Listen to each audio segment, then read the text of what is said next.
నిన్న మొన్న మాట్లాడుతున్నారు వాళ్ళు 3 నెలల 6 నెలల కేసీఆర్ మళ్ళీ ముఖ్యమంత్రి అవుతాడు ఈ ప్రభుత్వాన్ని పడగొడతామని. నీ అయ్యా ఎవర్రా పడగొట్టేటోడు?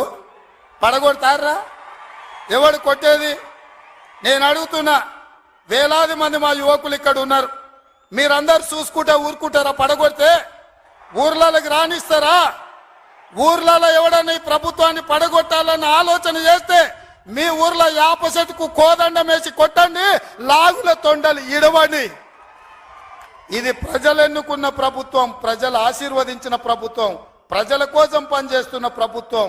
ఇది ప్రజా ప్రభుత్వం. ఆడ అనుకుంటుండు 1,00,000 కోట్లు పెట్టి కట్టిన కాళేశ్వరం కూలినట్టు ఈ ప్రభుత్వం కూలుతుందని.